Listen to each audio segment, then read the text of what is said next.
Yep. All right. Well, welcome everyone. It's great to see everyone. It's great to see those of you who are out there in Zoom land. Love it. We are really happy to have with us today Mitch Bryan from the Film Studies department, or whatever the department's name is. He teaches film studies, or he did.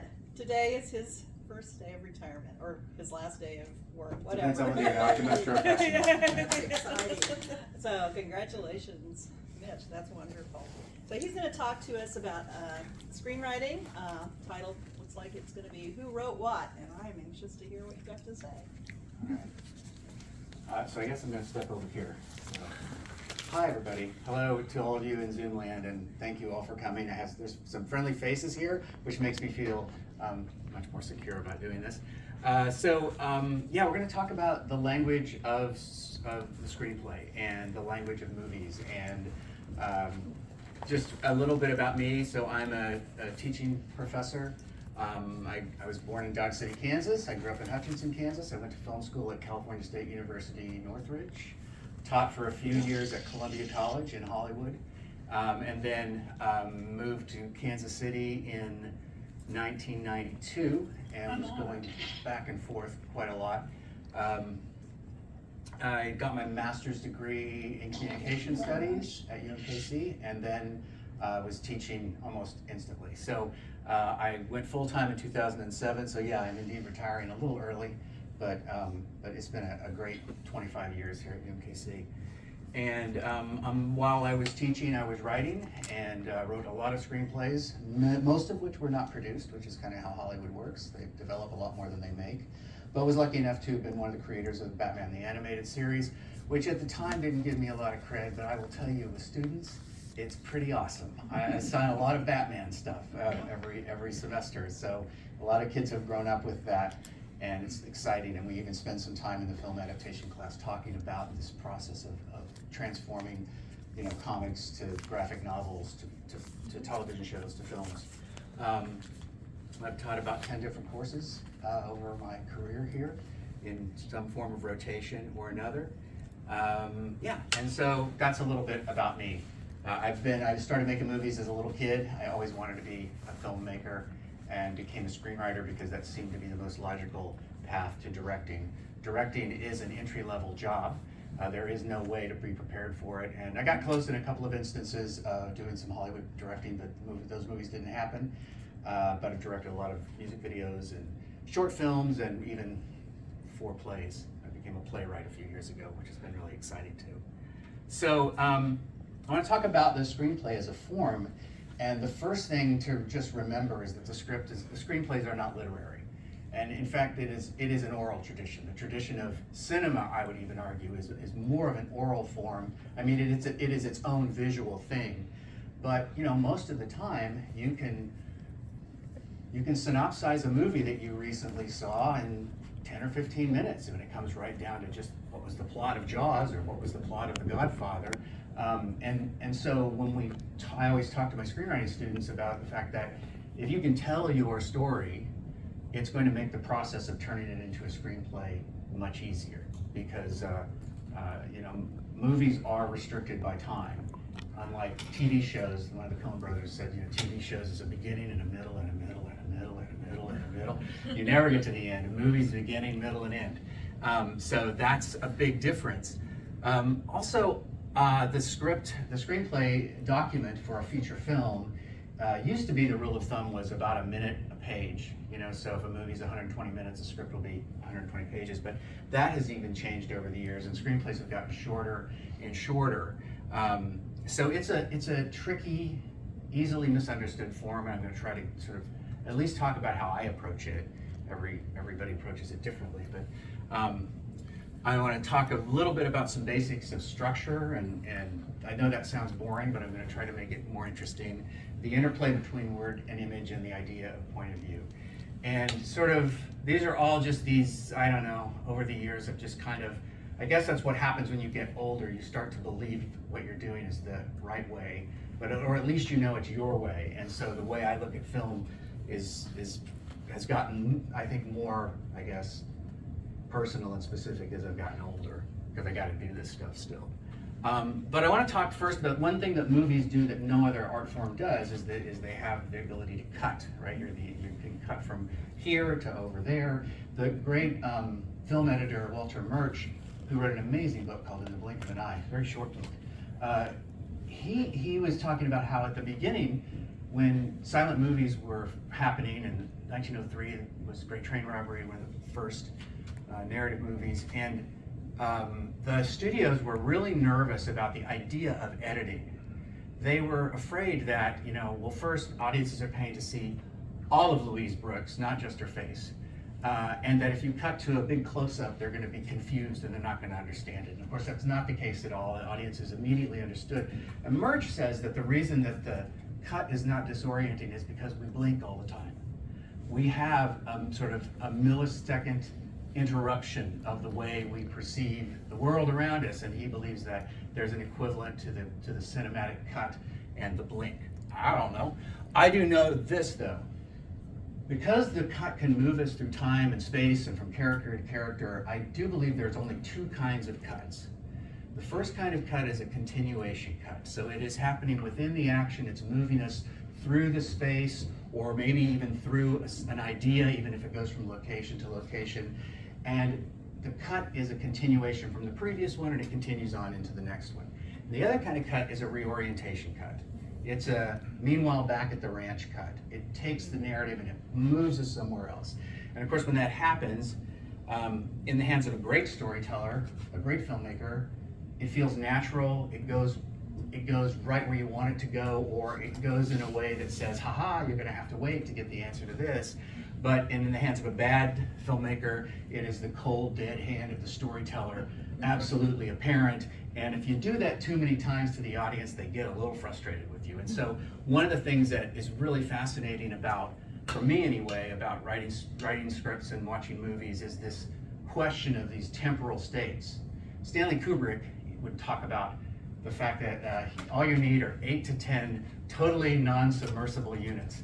I don't know exactly what that means, but I think what that means are sections where you have continuous action that moves us to a certain point, and then there's a break, and then we move to a different series of continuing actions. So for me, like, the temporal state is really interesting, and if you think about it, we're going to talk about the sequence, that is the key building block to the movie, whereas the scene may be the key building block to a play. The sequence is what's important about the movie. Now, here's why nobody reads screenplays as literature. They're really dull. They're a lot of white space. They are kind of dry. I mean, there's some, there's some words in there that have a little wallop to them, but it is a real minimalist form. And so, with screenwriting, you kind of have to have dramatic chops of a playwright. You kind of have to understand the compression of language that a poet understands. You have to be able to, as a journalist, be able to be kind of concise and descriptive, who, what, when, where, how. And so it's this weird, and I suppose like a songwriter, you have to have a sense of rhythm, right? And I'll talk a little bit today about why some movies swing and other movies don't. But yeah, so that's this is an example from the current script that Kevin Wilmot and I are working on that maybe is going to get made. We're feeling pretty good about it. But as you see, it's shots, it's very few details. It takes a whole bunch of people to make a movie. And that means, the production designer is hopefully going to be inspired to go out and make beautiful sets and beautiful designs, and cinematographer is going to do what they do and create light and shadow. The director is going to have to figure out how to move the camera and move the actors around. And so they all sort of have this blueprint to fall back on. And unlike a play where the playwright's voice is respected, in a screenplay, the writer is just the schmuck with the typewriter, just one small piece of this bigger puzzle, often under the control of the director and the producers. So some writers get to be on set and enjoy a good relationship with the producers and the directors, sometimes even the actors. Other screenwriters, the director doesn't want them anywhere near the set. So you just kind of have to roll with that, and every movie's different. So if we look at the basic architecture of movie language, we talk about the cut. And then so at each end of the cut is the shot, which is what the audience sees. And that shot can be close up, it can be a wide shot, the camera can move one way or another, increasing the amount of visual information between the two cuts. So cut, shot, scene, and by the way, just to give you a definition of a scene, which again sort of translates back to plays, which have scenes. Robert McKee, the screenwriting guru, in his book Story, defines a scene as an action through conflict in more or less the same time and space, where the one character in the scene changes significantly, a perceptible change. So an action through conflict in more or less the same time and space, where something changes for at least one of the characters. So to create a dynamic movie, something should be different at the end of the scene than at the beginning of the scene. Now that all does translate more or less to the stage, but how it's broken up is where it gets different and interesting. And one scene can be, 4 seconds long in a movie because of the language of the shot and the cut. So these scenes then build together to create sequences.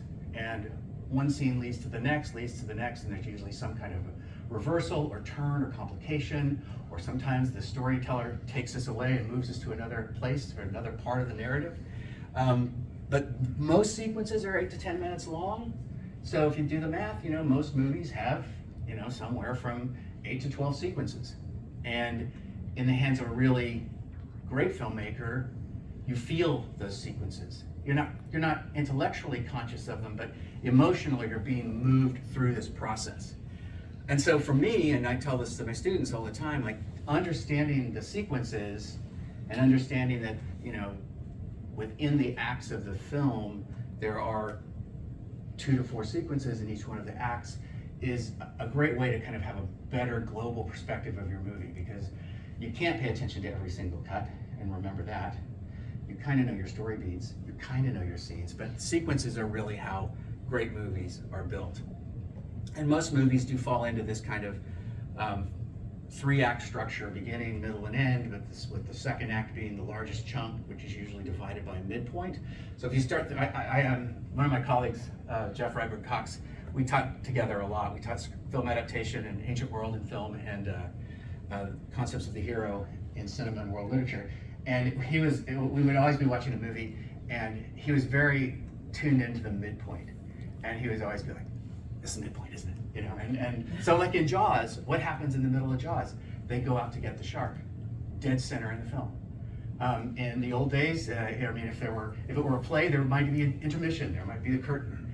So the midpoint is incredibly important to keeping that second act from becoming dead or loose or slack, So movies tend to be divided into 25% the first act, 50% in the middle, 25% at the end. These are not rules, but this is just kind of how it happens. Sometimes you'll get a film that will be more radical in its structure. Psycho really does work beautifully in thirds. Janet Leigh is dead at the end of the first third of the film and disorients the audience. They don't know what just happened. The character they were following is now dead. So it's kind of broken into very clear thirds. But in the end, a 3-act structure is a beginning, a middle, and an end. Everything is set up in the first act. The complications and conflicts intensify in the second act. Things start falling away as the final goal of the character becomes evident, and that is what drives us towards the conclusion to the third act of the movie. There is these days there has been, like I guess screenwriters sit around and talk about this all the time. There have been a lot of 5-act movies lately, which sort of is more traditional to some theater, like a lot of Shakespeare, 5 acts, right? Where there's sort of an extra section. That's why almost always, if the movie's 2.5 hours, you can bet it's going to have 5 acts, because each act is going to be about a half an hour. And how they're concealed is part of the art and fun of. So a movie like James Cameron's Aliens, which is this action movie, is really disorienting, because at a certain point it's 2.5 hours, but at a certain point you don't know where you are, and it makes it scary. You're like, I don't know whether we're halfway through this nightmare or the nightmare's just getting started. So the 5-act structure has been useful in kind of breaking up the way people look at movies.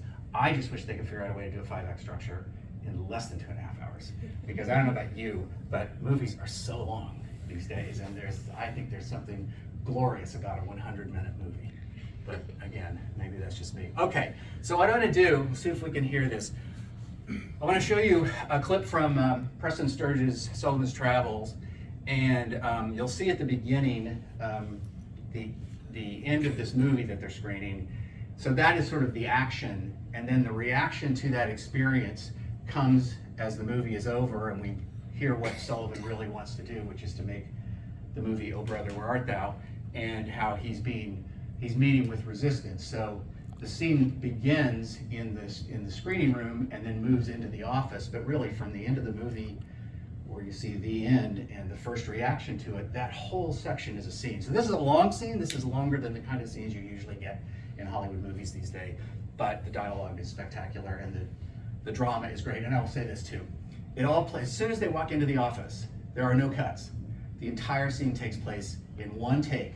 So, and I didn't notice it for years because everything is so interesting that's going on and the way that the characters are moving in and out, you don't think about it, but it's all one take. So let's see if we can hear.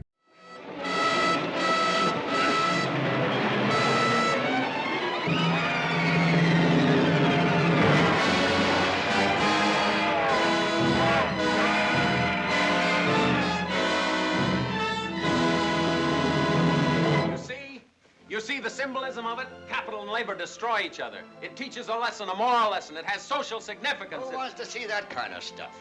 It gives me the creeps. Tell them how long it played in the music hall. It was held over a 5th week. Who goes to the music hall? Communists. Communists? This picture's an answer to communists. It shows we're awake and not dunking our heads in the sand like a bunch of ostriches. I want this picture to be a commentary on modern conditions, stark realism, the problems that confront the average man. But with a little sex. A little, but I don't want to stress it. I want this picture to be a document. I want to hold a mirror up to life. I want this to be a picture of dignity, a true canvas of the suffering of humanity. But with a little sex. With a little sex in it. How about a nice musical? How can you talk about musicals at a time like this, with the world committing suicide, with corpses piling up in the street, with grim death gargling at you from every corner, with people slaughtered like sheep? Maybe they'd like to forget that. And why do they hold this one over for a 5th week at the music hall? For the ushers? It died in Pittsburgh. Like a dog. What do they know in Pittsburgh? They know what they like. If they knew what they liked, they wouldn't live in Pittsburgh. That's no argument. If you pander to the public, you'd still be in the horse age. You think we're not? Look at Hopalong Cassidy. You look at them. We'd still be making Keystone chases, bathing beauties, custard pie And a operas. fortune. Fortune. Of course, I'm just a minor employee here, Mr. LeBrand. Hey, starting that one again. I wanted to make you something outstanding. Something you could be proud of. Something that would realize the potentialities of film as the sociological and artistic medium that it is, with a little sex in it. Something like... Something like Capra. I know. What's the matter with Capra? Look, you want to make Oh Brother, Where Art Thou? Yes. Now, wait a minute. Then go ahead and make it. What you're getting, I can't afford to argue with you. That's a fine way to start a man out on $1 million production. You want it, you got it.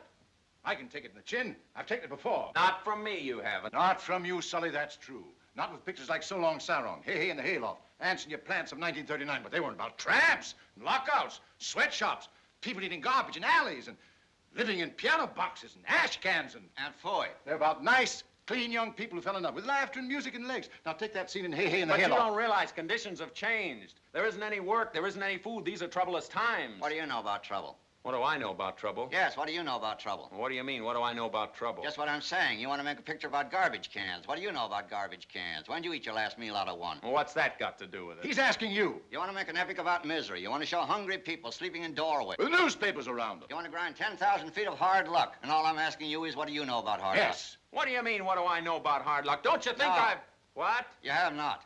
I sold newspapers till I was 20. Then I worked in a shoe store and put myself through law school at night. Where were you at 20? Well, I was in college. When I was 13, I supported 3 sisters and 2 brothers and a widowed mother. Where were you at 13? I was in boarding school, I'm sorry. Well, you don't have to be ashamed of it, Sully. That's the reason your pictures have been so light, so cheerful, so inspiring. They don't stink with messages. That's why I paid you $500 a week when you were 24. 750 when you were 25. 1,000 when you were 26. When I was 26, I was getting 18. 2,000 when you were 27. I was getting 25 then. I just opened my shooting gun. 3,000 after thanks for yesterday. 4,000 after answering your I plan. suppose you're trying to tell me I don't know what trouble is. Yes. In a nice way, Sully. You're absolutely right. I haven't any idea what it is. People always like what they don't know anything about. Certainly had a lot of nerve wanting to make a picture about human suffering. You're a gentleman to admit it, Sully. But then you are anyway.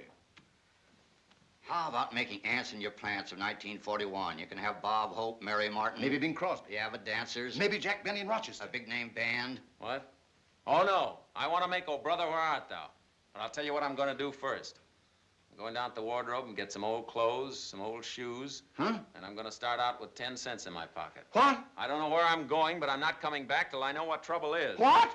Don't worry, you can take me off salary. Who's talking about taking your salary? So long, and thanks for the Now, wait a idea. minute. Don't be so impulsive. How soon you be back? I don't know, maybe a week, maybe a month, maybe a year. Don't worry about me, and thanks, Dracula. You gave me a great idea. I gave you...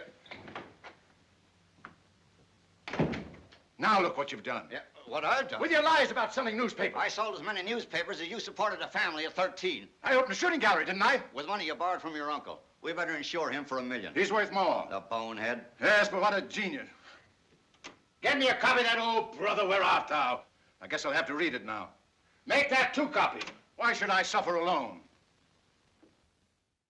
Or not. So what I wanted to say about that is, so it is that's a very theatrical kind of staging, right? And this is sort of, when you look at movies in the 30s and 40s as cinema was coming alive, there was still a pretty heavy reliance on a kind of proscenium way of approaching drama. You know, you have people there, and Mike Nichols would be proud of that scene because he always says every scene should be a seduction, a negotiation, or a fight, or maybe a combination of those things. And we got all that going on as Sullivan wants to make "Oh Brother, Where Art Thou?" and these 2 guys are pressuring him, trying to talk him into not doing it. And by the end, he wins the argument. So that's another thing about good screenwriting, is usually there's a winner and a loser at the end of most scenes, and that's going to propel the story ahead. And also in this particular scene, it's doing so much heavy lifting for the movie because it also gives us the plan that's going to drive the story forward, which is he says, I'm going to go down and get myself some ragged clothes, and I'm going to go out into the streets, and I'm going to meet the common man, because we realize that he's never met a common man in his life. He's had a very privileged life. So the theme is set up, the plot is set up, and Sullivan's character is all set up in that one big scene. You don't have scenes like that in movies these days, for better or for worse. So in that case, the dialogue is the action. But most of the time in movies, dialogue sets up the action or comments on the action, but it isn't the action. So bank robbery, Muggsy, Bugsy, Rocco, they're together before the robbery. 3 o'clock, Muggsy, you come in the front door. Bugsy, you go in the back door. Rocco, you be out front with the getaway car. Okay, cut to clock, 3 o'clock. We, the audience, know what's going to happen. Bugsy comes in the back door, Bugsy in the front door. They rob the bank, they run out, and suddenly there's no Rocco. There's no getaway car. People are screaming, cops are running. Suddenly, in a hail of gunfire, Rocco comes driving in, they dive into the car now, but the cops and everybody knows now that they've committed the robbery. And there's a horrible chase through the town, and they finally elude the police, and they get out in the middle of nowhere, and they pull over, and what do you think the dialogue is going to be? Rocco, where the hell were you, right? And the audience goes, that's exactly what I would ask. And that is earning the dialogue. So you hear a lot about directors talking about earning emotions, earning the dialogue. It's bringing the information to the audience when they want it versus pouring exposition onto them at a time when they don't give a damn about what anybody is saying, right? So, but you see what the dialogue is doing there. It's setting up the action, it's commenting on the action, but the action is the action. The car chase is the action, the shootout is the action. And so what that creates is this really beautiful swing of picture and word, action, reaction, and then new action that leads to a new reaction. And you can feel it in the hands of a great filmmaker, and you can feel it in the hands of a not so great filmmaker. You're sitting there going, why am I listening to this? When is this thing going to move forward, right? So, so what you get too is that my students who have trouble, either they're intimidated by dialogue or they're writing bad dialogue, more often than not, it's because they're requiring the dialogue to do work it doesn't need to do. The image can do the work, the picture can do the work, the action can do the work. So I wanted to show another clip. It's much shorter, so that illustrates this kind of punctuation of word and image. I'm going to go ahead and just run it. Where do you want to do this? I'm making a decision just below the knuckle there. Right here. Stand by.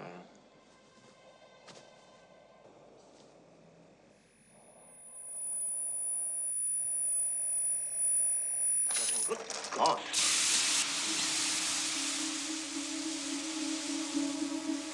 Perhaps can eat through the hull. That thing's gonna eat through the goddamn hull. Come on! What's going on? This way.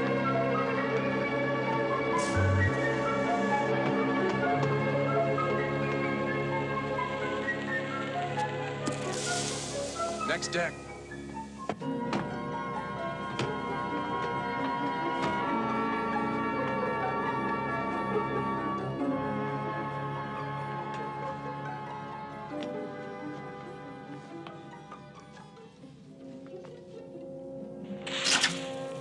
There it is. Don't get under it. Don't get under it.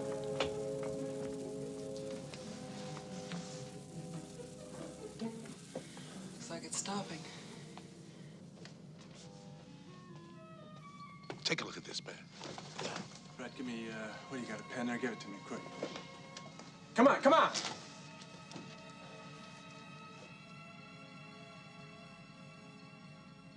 Don't get any on your arm.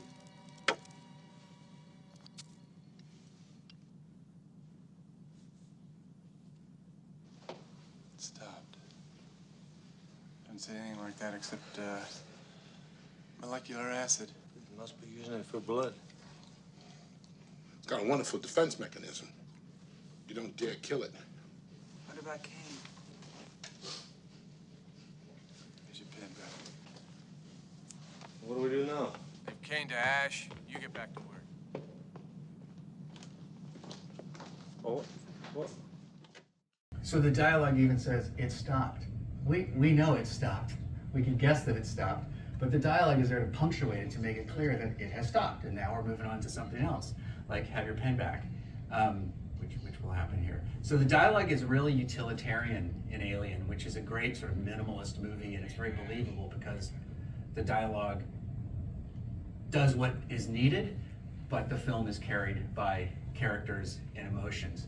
So that sort of brings me to point of view. So the kind of cutting that you saw in there, when the acid hit the floor and then they backed up and they looked down and then we see what they're seeing, right? So it's called a glance object shot, is moving us from the objective to the subjective. It's moving us from observing everybody into the personal point of view of one character or another, right? And Hitchcock, of course, was the master of this, and who built an entire career out of watching people and then cutting to what they see and cutting back to the person's reaction, cutting back to what they see. And that objective, subjective is one more aspect of this dance that makes a movie sort of swing. In Alien and in Hitchcock films, the camera itself is also a kind of character. The camera will move around a corner. The camera will move here so I can see something better. And you're very conscious of that camera moving. So it is an extra level of perception in the film. And again, in the hands of, I mean, some directors want the camera to be showy and want you to see it and want you to feel like you're there and the camera is prowling and creeping and looking in on everybody. Other directors prefer a more, they stand back a little bit more. They're not as interested in the camera calling attention to itself. And that is just sort of the difference between, you know, name the directors. They all have a different attitude about how much of a participant the camera should be. But certainly with Hitchcock and De Palma and Schrader, the camera is this extra prowling presence. But just like with the reorientation cuts, if you cut away from the action to another part of the story too many times, the audience starts feeling like they're being kind of whipped around, right? And the same thing goes with decisions of when to go from an objective to a subjective shot. And then on top of that, you've got this extra tension of the short attention span world that we live in, and the fear of some, that if you don't keep cutting, the audience is going to get bored. And so when you watch, especially like a bad CBS seems to be the most egregious of the networks, but you watch a bad CBS thing, and because movies are cheaper, because of digital cameras, you can have 5 cameras covering a scene. And then they feel like, well, you gotta just every 7 or 8 seconds, you gotta make a cut, even if you're going back to the same shot. And for me, it gets completely exhausting and annoying. And it's just come out, some of this comes out of MTV, some of this comes out of commercials, but I believe every shot should mean something. And I believe that you save your close-ups for the big moment. But, you know, today, you've got 5 cameras, and one of those cameras is in a close-up, and it takes a lot of discipline to not keep cutting to the close-up, because people watch things on their phones, right? Don't watch Lawrence of Arabia on your phone. You're not going to have the experience, but there are people who will. So, so overcutting, what David Bordwell calls intensified continuity, too much camera movement, too many close-ups, too many angles, too many edits, can result in a, for me anyway, a not particularly enjoyable film experience. So I'm going to show you one more thing. But so this is a scene from The Silence of the Lambs before Clarice Starling goes in to meet Dr. Lecter. And Jonathan Demme has taken on a very Hitchcockian sort of way of point of view, dollying back with the camera, looking at what the character is seeing, and he's built this kind of rhythm. And then he does this really amazing interruption and then turns back to it. So I'll run this and see if you can spot it. I'm going to show you why we insist on such precautions. On the afternoon of July 8, 1981, he complained of chest pains and was taken to the dispensary. His mouthpiece and restraints were removed for an EKG. When the nurse leaned over him, he did this to her. The doctors managed to reset her jaw, more or less, save one of her eyes. His pulse never got above 85, even when he ate her tongue. I keep him in here. Dr. Chilton, if Lecter feels that you're his enemy, then, well, maybe we'll have more luck if I go in by myself. What do you think? You might have suggested this in my office and saved me the time. Yes, sir. Then I would have missed the pleasure of your company, sir. When she's finished, bring her out.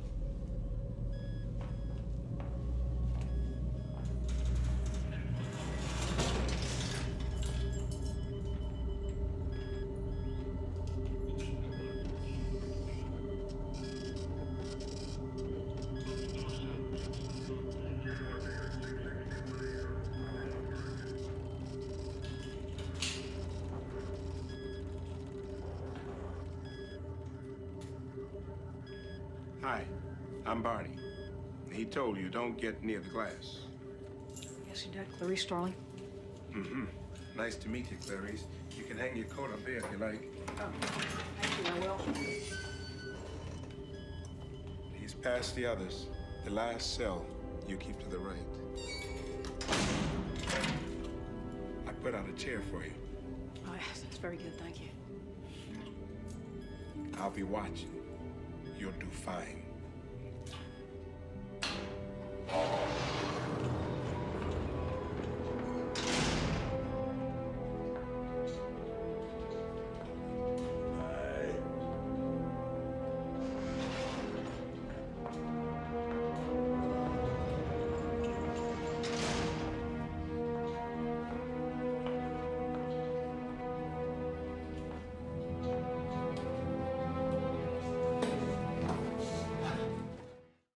So what you hopefully you noticed, though, was what happened when he handed her the Polaroid picture of what Dr. Lecter did to the nurse.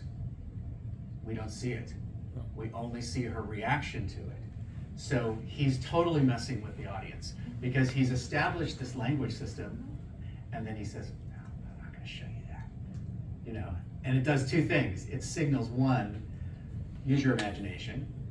Perhaps what you can imagine as we're talking about how terrible this incident was, it will be scarier. And two, it very quietly reasserts the power of the director over you, the audience. The director is saying, I'm in charge here. I can do whatever I want. I can show you whatever I want or not, so you better be careful because you don't know what's gonna happen. And there's an old trick where you think for a minute you're not gonna have to look at something. They have cut away with it, and the language of the film says, oh, the director has discretion, he's not going to show me that, and then they show it to you, and it completely disorients you and shocks you, and it's like, it's a dirty trick. And the thing about comedies and horror films, they both exist to elicit specific reactions from the audience, and the directors and writers are going to do whatever they have to do to get those reactions to either make you laugh or to make you jump out of your seat, right? So, so I guess, you know, in conclusion, I want to just harken back to this idea of the dance and encourage you the next time you watch, a movie. I don't know that you're going to see it so much in television, but to sort of feel those shifts from word to image, from subjective to objective, how those emotions are created both in the character and in the audience, and when we, the audience, are asked to share those emotions, or at some point, if we know the character well enough, a great film actor in a close-up has to do almost nothing. Marlon Brando famously said, just because the director says action doesn't mean you got to do anything. And that if the actor is great and if the filmmaker is in command of the language, those emotionless close-ups are a place for us to put our emotions onto the screen and within that process. And so I think that whether cinema is dead or not, it is still a form that is miraculous and can do amazing things. So I'm supposed to leave time for, I don't know, do you have any questions or thoughts or responses that we can? Yeah. So where does music play in? I mean, in my mind, the music of Jaws, the music, you think, oh, it's coming, it's coming. To me, I think I love it, but where does music fit in? Does it come first or does that come second? It really depends. John Ford famously had Frank Borzagi's brother, can't remember his first name, play the accordion on set, out in Monument Valley, and had the actors hearing this music on the set, and it evoked, to help evoke emotions. Morricone had written Good, Bad, and the Ugly music before the movie was made, and Leone had recordings of that on set, and the actors were able to sort of hear it. But with music in Jaws, what's so lovely about Jaws is that the scene where you think it's the shark, but it turns out it's the kids, there's no Jaws theme. That Jaws theme only comes up when the shark is really there. So he and Spielberg are playing fair with the audience in terms of how music is being used. It's a clue. It's if you're tapped into that, or when you see it the second time, you suddenly realize what it's up to. There's diegetic and non-diegetic music. The diegetic music is the stuff that comes from the radio that's in the set, and the non-diegetic music is the underscoring and the stuff that's been. So that's one way that we sort of talk about music in films. And sometimes the diegetic music with the cut becomes the soundtrack. It goes from being on the radio to suddenly being the underscoring. So it's a whole magnificent aspect of the. Because Hitchcock did that too. The music just kind of birds and Rear Window. You knew something. There's no music in the birds. It's all electronic sounds of birds. There's no underscoring at all. So when the kids are singing that weird, repetitive nursery rhyme song, it just gets creepier and creepier and creepier until the birds attack. In Vertigo, that film is scored almost wall to wall because of that just sort of deep, romantic, almost oppressive Bernard Herrmann score. And of course, that's a movie where midway through, we understand that she's not who she says she is, but Jimmy Stewart doesn't. So Hitchcock wrenches us from one position, believing this ruse that's being perpetrated, into revealing it as a ruse. And now the suspense is, oh wow, when's he going to figure out he's being completely played, and why is he being played? There's an extra element of mystery that comes into the construction of it. So some directors feel like a non-diegetic score is going to take the audience out of the reality of the situation. Others don't. So again, it comes down to like the relationship between certain composers and certain directors. We can't imagine a Steven Spielberg movie without John Williams' music, right? And Hitchcock and Bernard Herrmann had this thing going for a while that was so great, and then they had a big fight, and Herrmann didn't do the last 4 Hitchcock movies. Thankfully, Brian De Palma and Martin Scorsese quickly found Bernard Herrmann and Larry Cohen and got him to write 3 or 4 of his greatest scores at the very end of his life. He wrote, supposedly, when they were doing Taxi Driver, they were thinking they might need an extra sting for when Travis looks up into the rearview mirror and catches his reflection. And they called Herrmann, who was not well, and apparently he said, play it backwards. And he hung up the phone and he died that night. So he was composing till the end. And apparently very cranky, just a cranky old man at the end. He said he took the job for Taxi Driver because he liked the way that Travis Bickle poured brandy into his cornflakes. He's like, I like that. I'll do your movie for you. I like that scene. So Yeah. So rather than listening to the president give his talk for Congress this last March, my sister and I went and saw it in the Nora. Yeah. Thinking, oh, it won the Academy Award. I'm happy that you're talking about what a screenwriter does, because my comment to her when we left the film was, how did this guy win the award for best screenplay when every other word in the dialogue was the F word? Yeah, I have two answers. Answer number one is that we never know how these Oscar scores work, because in the nomination process, screenwriters nominate screenwriters, musicians nominate musicians, blah, blah, blah. Then everybody votes at the end. And we don't know how those votes split. We don't know who saw what. We don't know how many people saw the movie, who did vote. There are people voting who didn't see the movie. So a lot of it's like, what's the buzz around town? You know, the one thing I'll say about Nora, which is too long, but I say that about every movie. But what it does is it gives you that 45 minutes at the beginning, a very long first act, where you don't really know what to think of these people. I mean, for me, I know at one point I'm like, why am I watching these people? And then, again, for me, it reveals itself as a screwball comedy, like a full-on screwball comedy once the guys show up at the apartment and she fights them and everything. And then I kind of got charmed by it, and I really, really loved the rest of the film. So I might argue that it was a calculated strategy to disorient the audience and make them think they're seeing one thing and then turn it into something else.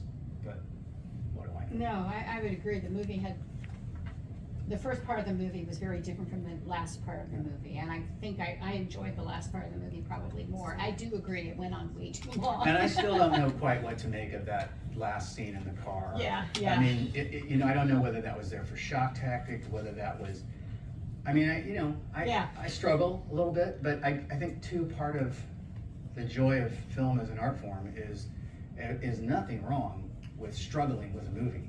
You know, you might not ever see it again, or you might go back and see it again and have a completely different reaction to it. But, you know,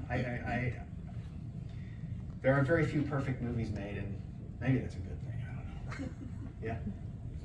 When Umberto Eco wrote The Name of the Rose, he knew that his novel was going to be a script. And in the dialogues, most of the time, he counts the steps and how many steps it is in order for the dialogue to begin and to end at the end of the stairs before the library or thing like that.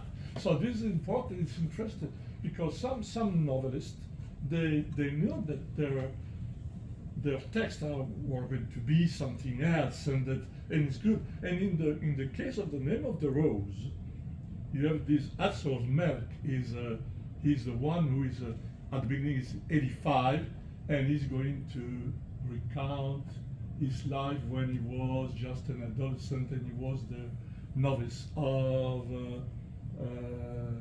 Sean Connery.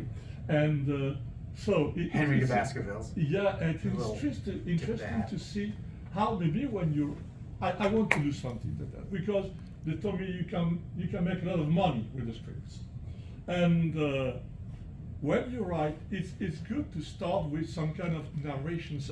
One of the characters is the narrator, and when to start, and he said when I was, and going to just narrate the facts, and we know that narration will start when the facts stop, right? So it's very interesting to see how sometimes the novels can be good scripts. Oh yeah. I mean, they need to arrange that after that. Sure. But it's I mean, what a challenge with Name of the Rose that's this thick versus A Clockwork Orange, which is that thick. Right. And there was barely a script written for Clockwork Orange because Kubrick followed the text so closely because he could.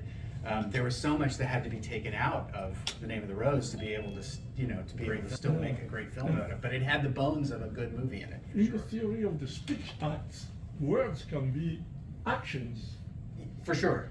For sure, and they can also count. They can also question the reliability or of the narrator, or give us. I mean, Alex the Droog talks about how wonderful all this violence is, and we're watching it and we're thinking, that's not wonderful, So it says something about who he is. Or True Grit, right? Like, who is the narrator in True Grit? You get tricked into thinking it's a 14-year-old Maddie, But the truth is, it's the mean, old, bitter, old version of Maddie who's telling this story and who is maybe playing a little fast and loose with some of the facts and the perceptions of the characters. She'll say something, you're like, there's no way that's a 14-year-old girl saying that. That's a 75-year-old woman who's not happy about having lost her arm saying that, right? And that game, the movie doesn't play that game, but certainly Clockwork Orange does. I mean, it is playing a lot with the reliability of the narrator. Anything else? Yeah. Mitch, I think you said whether cinema is dead or not, and then you followed up with still miraculous, but is it dead or not? Is the present and future? I don't know. It's harder now than ever. I mean, it's more challenging now, I think, because of what happened during the pandemic and how people got used to watching movies in a certain way. And, you know, the communal experience of a movie is so important, you know, and it's, I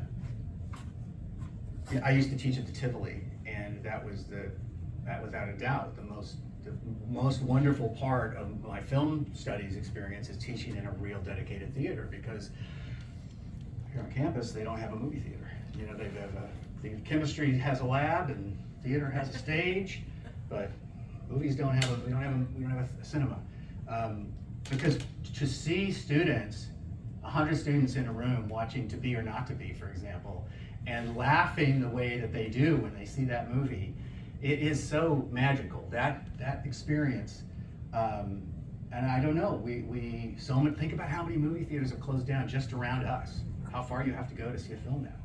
Didn't used to be that way, and so I don't know whether that's ever going to come back. I mean, I hope it will. I mean, records came back after CDs were ubiquitous, so you know, maybe it's just going to take another generation to get used to understand how wonderful it is to be in that space with somebody, or be on a date at a movie, or you know, the list goes on and on about all the great experiences that we've all had in a cinema.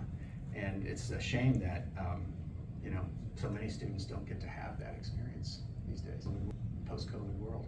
On the other hand, yeah, people often behave badly in theaters. No doubt about it. And you're trying to focus on the brilliance of the film. No doubt about it. And there's all kinds of stuff going on before COVID. Yeah, for sure. So that's, you know, that's why they used to have ushers with the flashlight. Oh, you're out, you know, they throw you out. Or the Alamo Drafthouse had their very clear rule about turn your phones off, right? So there is a contract that needs to be between the audience and the you know, and the experience of going to a movie, and I probably need to teach that more, you know, to our kids. Yeah. So back when you had your sheet from the script, yes, and you talked about action. Yeah. How much action is specified in a script? So the couple of rule of thumbs, like if it does sort of work out to a minute a page, you kind of have to think about what to put on that page that would take about a minute of screen time.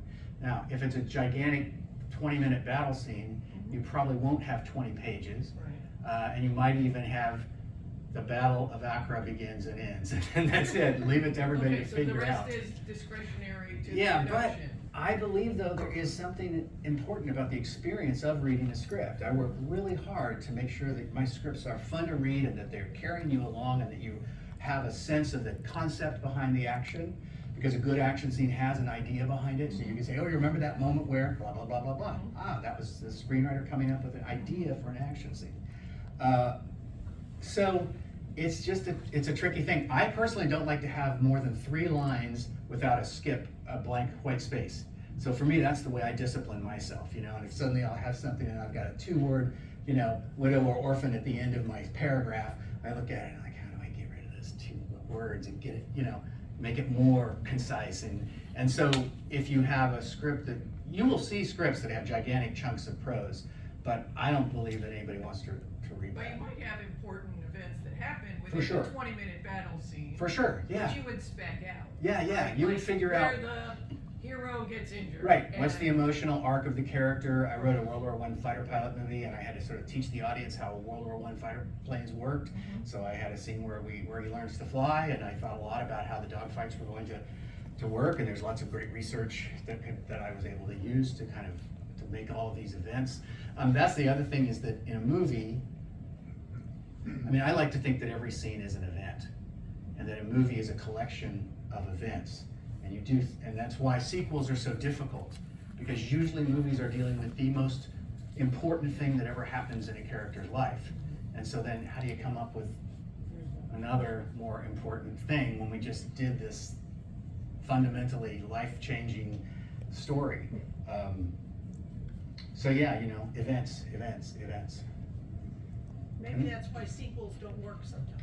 Usually they don't. There are a few great ones, and when they work, it's because someone has really shrewdly reconceived what the film is. I mean, the old story is that Jim Cameron went in to pitch Alien, the sequel to Alien, and he wrote an S. He wrote Alien on the board, wrote an S at the end of it, turned it into Aliens, and then wrote 2 lines through the S to make it look like dollar signs. Because suddenly Alien goes from being a horror film to an action film. And so it recreates itself. Godfather 2 is an amazing sequel, and it's because it has this narrative trick of Vito coming to America and the sort of downfall of Michael now that he's in power. And then they go back and forth and let those things inform each other with these big jumps in time. So it can be done, but yeah, I mean, look at all the terrible Jaws sequels. Yeah.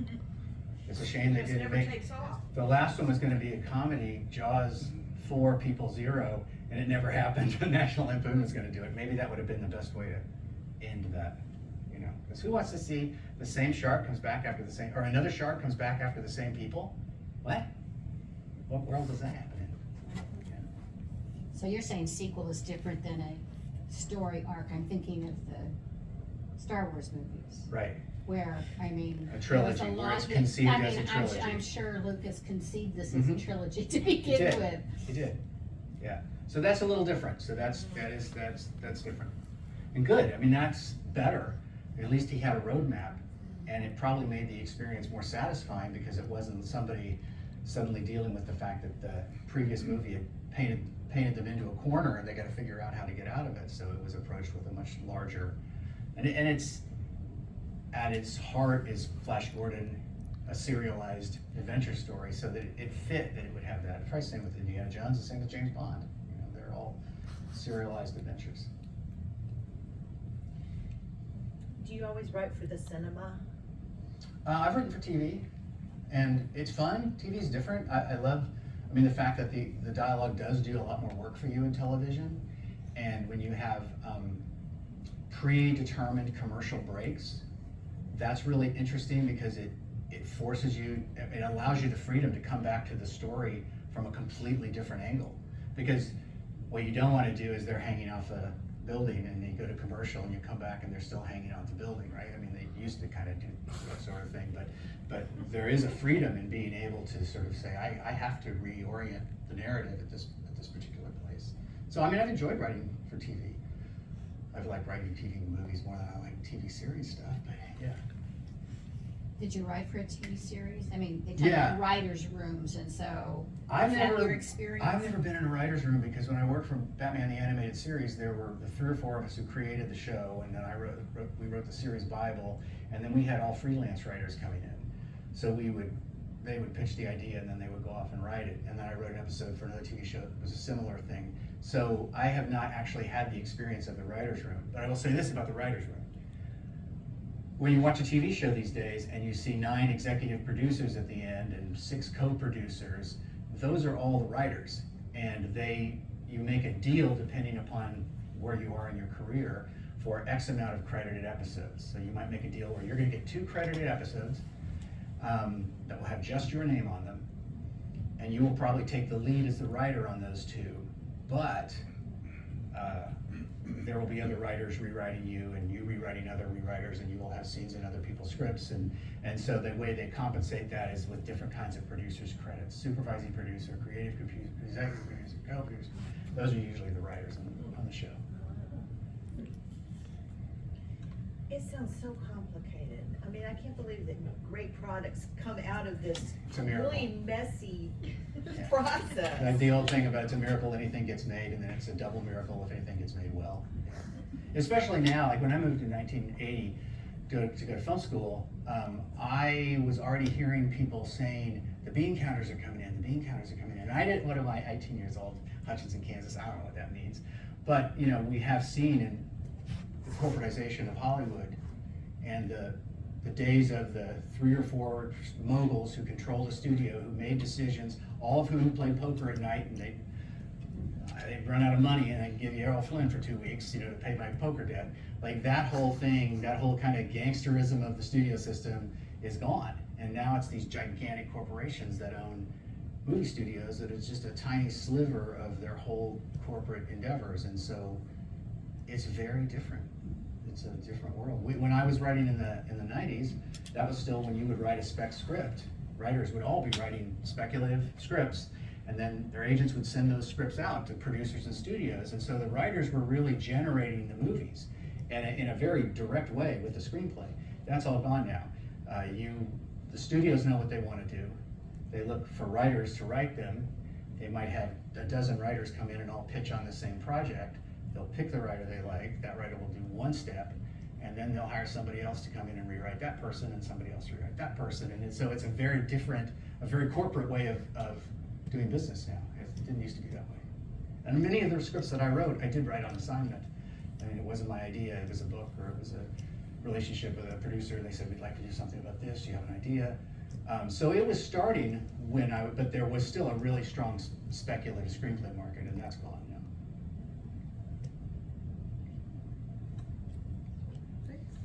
I think that's it. Thank you. Thank you. Sorry about the clip.